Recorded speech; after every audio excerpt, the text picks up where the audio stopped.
Hello ಸ್ನೇಹಿತರೆ, ಉಡುಪಿ ಮಲ್ಪೆ ಬೀಚಿಗೆ ನಿಮಗೆಲ್ಲರಿಗೂ ಸ್ವಾಗತ. ಮಲ್ಪೆ ಬೀಚು ಸುಪ್ರಸಿದ್ಧವಾದ ಧಾರ್ಮಿಕ ಕ್ಷೇತ್ರ. ಉಡುಪಿಯಿಂದ ಕೇವಲ 6 ಕಿಲೋಮೀಟರ್ ದೂರದಲ್ಲಿದೆ.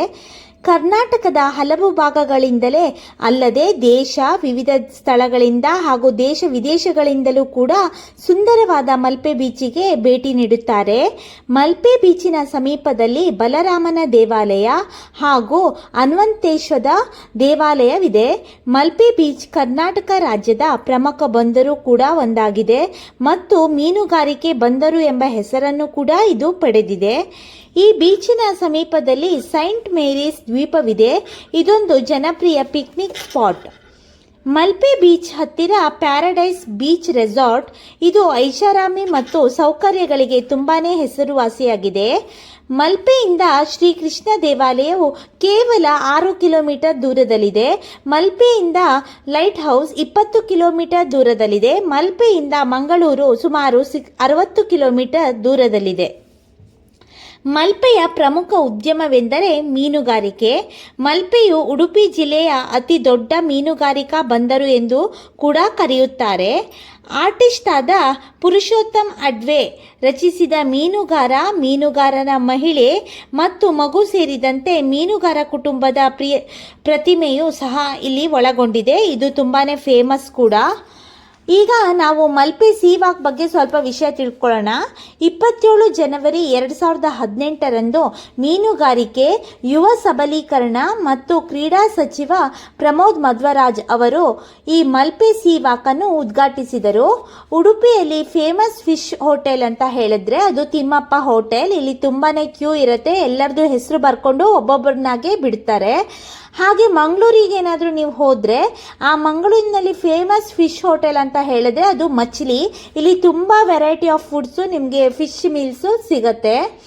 ಮತ್ತು ಇಲ್ಲಿ ಯಾವ್ಯಾವ ಥರ ನೀವು ಆ್ಯಕ್ಟಿವಿಟಿಗಳನ್ನ ಮಾಡ್ಬೋದು ಅಂತ ನೋಡಿದ್ರೆ banana boat rides, jet cycling, parasailing, speed boat rides and surfing.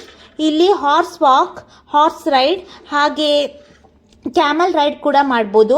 ಹಾಗೆ ಫ್ಲೋಟಿಂಗ್ ಬ್ರಿಡ್ಜ್ ಈಗ ಮಾಡಿರೋದ್ರಿಂದ ತುಂಬಾ ಫೇಮಸ್ ಕೂಡ. ಇಲ್ಲಿ ಬಂದಾಗ ಫ್ಲೋಟಿಂಗ್ ಬ್ರಿಡ್ಜ್ನ ಅಲ್ಲಿ ಹೋಗೋದನ್ನ ಮರಿಬೇಡಿ. ಪರ್ ಪರ್ಸನ್ 150 ರುಪೀಸ್ ಏನೋ ತಗೋತಾರೆ. ಆಗಿನ ಕಾಲದಲ್ಲಿ ವಾಸ್ಕೋಡಿ ಗಾಮ ಬಂದಿಳಿದ ಉಡುಪಿಯ ಸೆಂಟ್ ಮೇರೀಸ್ ದ್ವೀಪದ ಅಚ್ಚರಿಗಳನ್ನು ಸ್ವಲ್ಪ ತಿಳ್ಕೊಳ್ಳೋಣ. ಹಲೋ ಸ್ನೇಹಿತರೆ, 88 ಮಿಲಿಯನ್ ವರ್ಷಗಳ ಹಿಂದೆ ಅರಬ್ಬಿ ಸಮುದ್ರದಲ್ಲಿ ಒಂದು ಅಪರೂಪದ ಘಟನೆ ನಡೀತಂತೆ. ಈ ಸಮುದ್ರದ ಒಳಗೆ ಜ್ವಾಲಾಮುಖಿ ಸ್ಫೋಟಗೊಂಡು ಕುದಿಯುವ ಲಾವಾರಸ ಉಕ್ಕಿ ಮೇಲೆ ಹರಿದು ಬಂತಂತೆ. ಅದು ತಣ್ಣಗಾದ ನಂತರ ಸಮುದ್ರದೊಂದಿಗೆ ಸಂಪರ್ಕಕ್ಕೆ ಬಂದಾಗ ಅದು ಇದ್ದಕ್ಕಿದ್ದಾಗಿ ತಣ್ಣಗಾಗಿ ಆ ಲಾವಾರಸ ತಣ್ಣಗೆ ಆಗಿ ಕಂಬದಾಕಾರದ ಶಿಲೆಗಳಾಗಿ ಬೃಹತ್ ದ್ವೀಪವೊಂದು ಸೃಷ್ಟಿಗೊಳ್ತಂತೆ. ನಂತರ ಆ ದ್ವೀಪ 2 ಪಾಲಾಗಿ ಒಂದು ಭಾಗ ದೂರ ಆಫ್ರಿಕಾ ಖಂಡದ ತೀರಕ್ಕೆ ಸರಿದು ಅಲ್ಲಿ ಸರಿಯಲಾರಂಭಿಸಿತಂತೆ. ಇದನ್ನ ಮಡ್ಗಾಸ್ಕರ್ ದ್ವೀಪ ಅಂತ ಹೇಳಿ ಕರೀತಾರಂತೆ. ದೇಶ ವಿದೇಶದಿಂದ ತುಂಬಾನೇ ಜನ ಪ್ರತಿ ವರ್ಷ ಈ ಮಡ್ಗಾಸ್ಕರ್ ದ್ವೀಪಕ್ಕೆ ಬರ್ತಾರಂತೆ. ಯಾಕಂದ್ರೆ ಇಲ್ಲಿನ ಕಲ್ಲಿನ ರಚನೆ ಇಲ್ಲಿ ಹೇಗೆ ಇದೆ ಅಂತ ಹೇಳಿ ನೋಡ್ಲಿಕ್ಕೋಸ್ಕರನೇ ತುಂಬಾ ಜನ ಇಲ್ಲಿ ವಿಸಿಟ್ನ ಕೊಡ್ತಾರಂತೆ. ಇನ್ನೊಂದು ಉಳಿದ ಭಾಗ ಏನಾಯ್ತಂತೆ ಒಡೆದು ಇನ್ನೊಂದು ಭಾಗ ಅರಬ್ಬಿ ಸಮುದ್ರದಲ್ಲೇ ಉಳಿದುಕೊಂಡಂತೆ. ಇದು ಕರ್ನಾಟಕ ರಾಜ್ಯದಲ್ಲೇ ಇದೆ. ಈ ಕರ್ನಾಟಕದ ಈ ದ್ವೀಪ ಇನ್ನು ಉಳಿದ ಒಂದು ಭಾಗ ಆಗಿದೆ. 1498ರಲ್ಲಿ ಭಾರತವನ್ನು ಹುಡುಕುತ್ತಾ ಬಂದ ಪೋರ್ಚುಗೀಸ್ ನಾವಿಕ ವಾಸ್ಕೋಡಿ ಗಾಮನು ಮೊದಲು ಈ ದ್ವೀಪದ ಮೇಲೆ ಕಾಲಿಡ್ತಾನಂತೆ. ಅಲ್ಲಿ ಶಿಲುಬೆ ಒಂದನ್ನು ನೆಟ್ಟು ಇದಕ್ಕೆ ತಾನು ಪೂಜಿಸುವ ಸೆಂಟ್ ಮೇರಿಯ ಹೆಸರನ್ನ ಇಡ್ತಾನಂತೆ. ಕ್ರಮೇಣ ಇದು ಸೆಂಟ್ ಮೇರಿಯ ದ್ವೀಪವಾಯಿತು. ಕಾಲಾಂತರದಲ್ಲಿ ಇದು ಸೆಂಟ್ ಮೇರೀಸ್ ದ್ವೀಪ ಅಂತಾನೆ ಈಗ ಫೇಮಸ್ ಆಗಿದೆ. ಮಲ್ಪೆ ಬೀಚಿಂದ ಕೇವಲ 8 ಕಿಲೋಮೀಟರ್ ದೂರದಲ್ಲಿದೆ.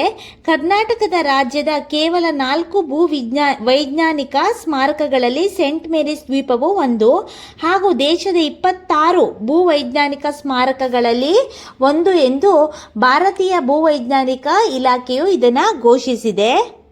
ನೀವು ಮಲ್ಪೆ ಬಂದಾಗ ಇಲ್ಲೇನಾದರೂ ನೈಟ್ ಇಲ್ಲೇ ಉಳಿಬೇಕು ಅನಿಸಿದ್ರೆ ತುಂಬಾನೇ ಫೇಮಸ್ ಹೋಟೆಲ್ ಕೂಡ ಇಲ್ಲಿದೆ. Paradise isle beach resort, Malpe sea front cottages, Shri Shyam resort, Kadiyur hotel private limited, ಇದೆಲ್ಲ ತುಂಬಾ ಫೇಮಸ್ ಹೋಟೆಲ್ಗಳು. ಹಾಗೆ ನೀವು ಮಲ್ಪೆಗೆ ನಿಮ್ಮ ಫ್ಯಾಮಿಲಿ ಜೊತೆ ಬಂದಾಗ ಇಲ್ಲಿ ಫಿಶ್ ಊಟದ ಜೊತೆಗೆ ತುಂಬ ಬೇರೆ ಡಿಶಸ್ಗಳು ತುಂಬಾ ಫೇಮಸ್ಗಳು. ಅದರಲ್ಲಿ ತುಂಬ ಫೇಮಸ್ ಅಂದರೆ ನೀರು ದೋಸೆ, ಅವಲಕ್ಕಿ, ಕೋರಿ ರೊಟ್ಟಿ, ಮರ್ವಾಯ್ ಅಡ್ಡೆ, ಶಾಮಿಗೆ, ಪತೋಳಿ, ಕುಂದಾಪುರ ಚಿಕನ್ ಸುಕ್ಕ, ಒಡುಪಾರೆ, ಗೋಲಿ ಬಜೆ, ಮಂಗಳೂರು ಬನ್ಸ್, ಪುಂಡಿ, ಬಂಗುಡೆ ಪುಳಿ ಮುಂಚಿ, ಕೊಟ್ಟೆ ಕಡುಬು, ಪತ್ರೊಡೆ ಇವುಗಳನ್ನು ಮಿಸ್ ಮಾಡದೆ ತಿನ್ನಿ. ಮತ್ತು ಇದನ್ನು ಯಾವತ್ತೂ ನೀವು ತಿನ್ನೋದನ್ನ ಮರೆಯೋದೇ ಇಲ್ಲ, ತಿಂದಿರೋದನ್ನ. ಅಷ್ಟು ಇದು ಟೇಸ್ಟಿಯಾಗಿರುತ್ತೆ. ಮಲ್ಪೆ ಬೀಚಿಗೆ ಹತ್ತಿರ ಇರುವಂಥ ಉಡುಪಿ, ಕುಂದಾಪುರ, ಮಂಗಳೂರಿನಲ್ಲಿ ತುಂಬ ಪ್ಲೇಸ್ಗಳನ್ನ ನೀವು ವಿಸಿಟ್ ಮಾಡ್ಬೋದು. ಅದರಲ್ಲಿ ಮುಖ್ಯವಾದದ್ದಂದರೆ ಪ್ರಸನ್ನ ಆಂಜನೇಯ ದೇವಸ್ಥಾನ ಕುಂದಾಪುರ, ಶ್ರೀ ಚಂಡಿಕಾ ದುರ್ಗಾ ಪರಮೇಶ್ವರಿ ಕುಂದಾಪುರ, ಹಟ್ಟಿ ಅಂಗಡಿ ಶ್ರೀ ಸಿದ್ಧಿವಿನಾಯಕ ದೇವಸ್ಥಾನ, Bharat cinemas, Maravanthe beach, Mahakali temple, Kollur Shri Mookambika ದೇವಸ್ಥಾನ, Shri Krishna Matha Udupi, Anegudde Vinayaka temple Kundapura, Kodi beach sea walk, Shankaranarayana temple, Arabi falls. ಇನ್ನು ಮಂಗಳೂರಿನಲ್ಲಿ ನೋಡೋದಾದರೆ ಶ್ರೀ ಮಂಗಳಾದೇವಿ ದೇವಸ್ಥಾನ, ಕದ್ರಿ ಶ್ರೀ ಮಂಜುನಾಥ ದೇವಸ್ಥಾನ, Panambur beach Mangalore, Tannirbhavi beach, Kadri park, city centre mall, Ullal beach, Surathkal beach, new Mangalore port, Gokarnanatheshwara ದೇವಸ್ಥಾನ, ಪಿಳಿಕುಳ ನಿಸರ್ಗಧಾಮ, ಕುಕ್ಕೆ ಸುಬ್ರಹ್ಮಣ್ಯ ದೇವಸ್ಥಾನ, ಧರ್ಮಸ್ಥಳ ದೇವಸ್ಥಾನಗಳನ್ನು ನೀವು ವಿಸಿಟ್ ಮಾಡ್ಬೋದು. ಉದ್ಯಾವರ ನದಿ ಎಂದು ಕರೆಯಲ್ಪಡುವ ಪಾಪನಾಶಿನಿ ನದಿಯು ಮಲ್ಪೆ ಬಳಿ ಅರೇಬಿ ಸಮುದ್ರವನ್ನು ಸೇರುತ್ತದೆ. ಉದ್ಯಾವರ, ಶಿವ್ರ, ಮಂಚ್ಕಲ್ ಮತ್ತು ಮಲ್ಪೆ ಈ ನದಿ ಹರಿಯುವ ಕೆಲವು ಸ್ಥಳಗಳು. ಅರೇಬಿಯನ್ ಸಮುದ್ರ ಸೀವಾಕ್ ಮಲ್ಪೆ ಕರ್ನಾಟಕದ ಉಡುಪಿಯಲ್ಲಿರುವ ಮಲ್ಪೆ ಬೀಚ್ನಲ್ಲಿ ನೀಡಲಾಗುವ ಅತ್ಯಾಕರ್ಷಕ ನೀರೊಳಗಿನ ಸಾಹಸ ಚಟುವಟಿಕೆಯಾಗಿದೆ. ಈ ಚಟುವಟಿಕೆಯು ಅರೇಬಿಯನ್ ಸಮುದ್ರದ ನೀರೊಳಗಿನ ಪ್ರಪಂಚವನ್ನು ಅನ್ವೇಷಿಸಲು ನಿಮಗೆ ಅನುಕೂಲ ಮಾಡಿಕೊಡುತ್ತದೆ. ಸಾಹಸ ಉತ್ಸಾಹಿಗಳಿಗೆ ಮತ್ತು ಸಮುದ್ರ ಜೀವನ ಪ್ರಿಯರಿಗೆ ಅನನ್ಯ ಮತ್ತು ರೋಮಾಂಚಕ ಅನುಭವಗಳನ್ನು ಈ ಸ್ಥಳ ನೀಡುತ್ತೆ.